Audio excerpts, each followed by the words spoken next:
Okay, sorry, continuation of the last video. So what I've done is I have put 2 cuts and that little crease there that creates kind of like this right triangle.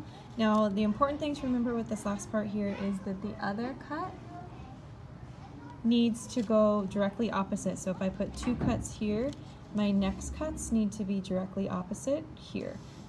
So 2 cuts here, and then directly opposite is here. So I'm going to rotate this so it's closer to me. And I have a little right triangle that I can see there I need to cut, and a little one I need to see here.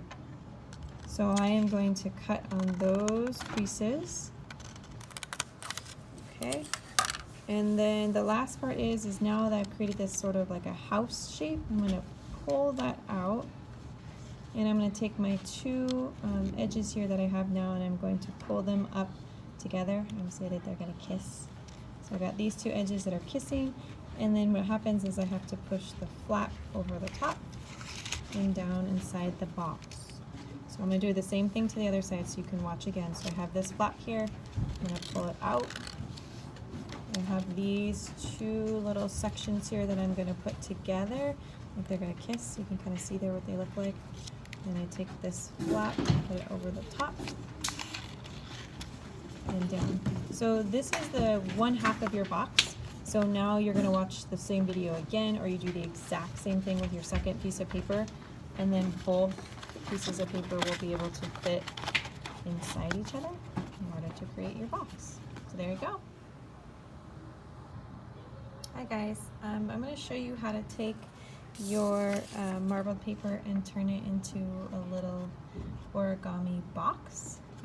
This would be nice if you wanted to put a little gift inside or put a little note to your family. You can make a little box out of your pieces. So I'm going to show you how to do that so I don't have to explain it individually to some kids who don't want to do it.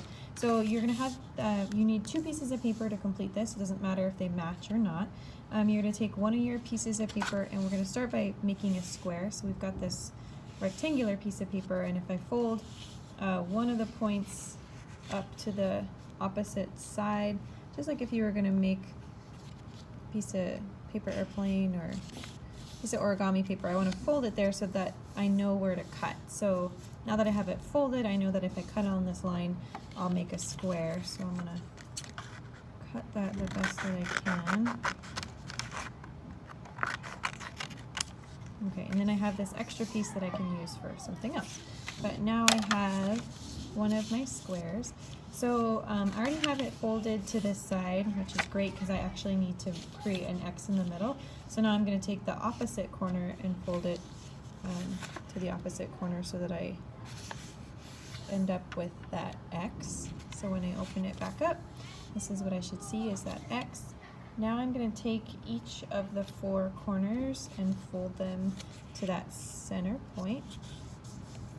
I want to try not to let the paper overlap, especially in these sections, so it's got a nice little line that's created there.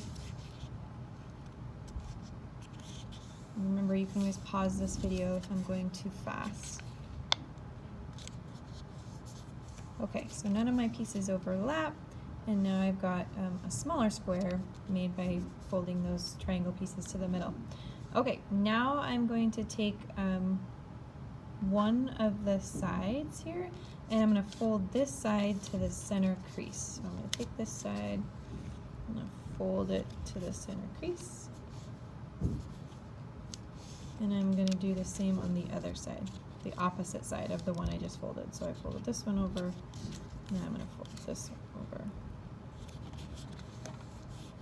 Okay, and now I actually need to do it on all of my sides. So I'm going to keep those 2 open, rotate, and I'm going to take the one side I haven't folded to the center yet, and I'm going to fold it to the center,